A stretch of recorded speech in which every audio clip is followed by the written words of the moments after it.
चलिए आज आपको सुनाते हैं कानपुर देहात की एक बड़ी दमदार कहानी। ये कहानी है दो बहनों की जिनकी जिंदगी उनके अपने स्वभाव की वजह से बिल्कुल अलग-अलग मोड़ लेती है। तो मिलिए इन दो बहनों से। एक है राधा, सीधी-सादी, भोली और संस्कारी, और दूसरी है उसकी छोटी बहन सुनीता, जिसके मन में ना घमंड और जलन भरी हुई थी। बचपन से ही उनके स्वभाव का ये जो फर्क था, वही उनकी आने वाली जिंदगी की नींव रखता है।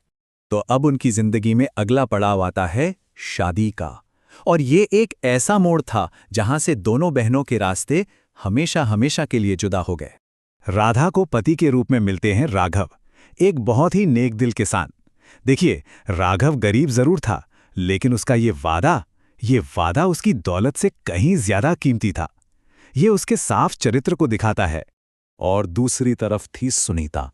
जहां राघव की बातों में एक सादगी और विनम्रता थी, वहीं सुनीता को सिर्फ और सिर्फ उस दौलत से मतलब था जिसमें उसकी शादी हुई थी। उसका घमंड उसकी बातों से साफ झलक रहा था। तो आप देख ही सकते हैं, दोनों की जिंदगियों में जमीन आसमान का फर्क था। राधा की जिंदगी में मुश्किलें तो थीं, लेकिन वो प्यार और अपनेपन से भरी हुई थी। वहीं सुनीता की जिंदगी बाहर से आरामदायक दिखती थी, पर अंदर से बिल्कुल खाली थी, अकेली थी। लेकिन कहते हैं ना, वक्त हमेशा एक जैसा नहीं रहता।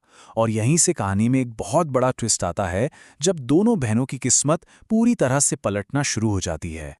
और देखिए, किस्मत का पहिया कैसे घुमा। एक तरफ राधा और राघव की जी तोड़ मेहनत रंग ला रही थी। खेतों में काम करने से लेकर शहर में सब्जियां बेचने तक वो धीरे धीरे तरक्की कर रहे थे।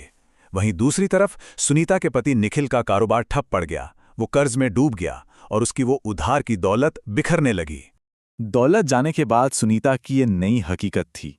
जैसे जैसे उनके परिवार का पैसा खत्म होता गया, उसे ऐसे ही क्रूर और दिल दुखाने वाले ताने सुनने को मिलते थे।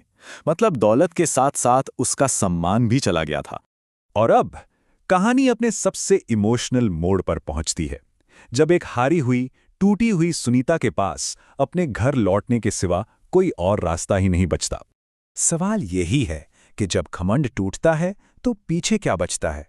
सुनीता के मामले में कुछ भी नहीं। वो पूरी तरह टूटकर अपने परिवार के पास वापस लौट आई।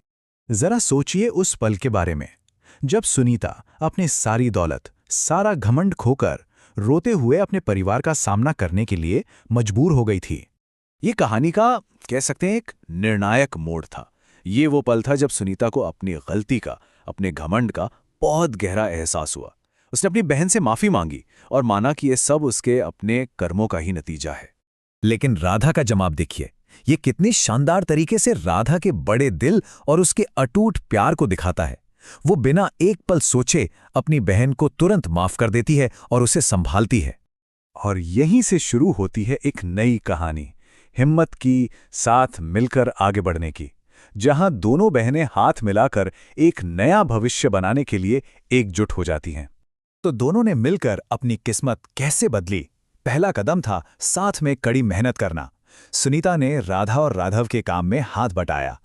फिर अपनी बचत से उन्होंने पार्टनरशिप में एक रेस्टोरेंट खोला।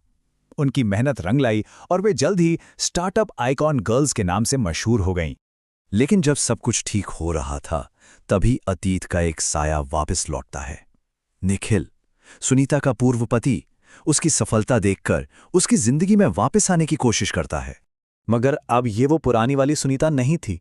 सुनिए उसने कितनी मजबूती से, कितनी हिम्मत से जवाब दिया। ये शब्द उसके पूरे बदलाव का सबूत हैं। वो मजबूती से खड़े हुई अपनी बहन के लिए और अपने सम्मान के लिए। तो आखिर इस पूरी कहानी से हमें क्या सीखने को मिलता है? इसका असली सबक क्या है? चलिए समझते हैं। सबसे पहली और सबसे बड़ी सीख तो यही है कि इंसान की असली पहचान उसकी दौलत से नहीं होती। उसकी असली पहचान उसके व्यवहार और उसके संस्कारों से होती है। दूसरी बात, दौलत आपको ऐशो आराम और सुविधाएं तो दे सकती है, पर सुकून और प्यार वो नहीं खरीद सकती। ये कहानी हमें यही दिखाती है। और आखिर में कहानी का सबसे पॉजिटिव संदेश ये है कि जिंदगी को असली मायनों में खूबसूरत बनाने वाली चीजें हैं कड़ी मेहनत और सच्चे रिश्ते। तो ये कहानी हमें सोचने पर मजबूर कर देती है कि हम जिसे सफलता समझते हैं, जिसे मूल्य देते हैं, उसका असली मतलब क्या है। और ये एक सवाल पीछे छोड़ जाती है, आखिर असली दौलत है क्या?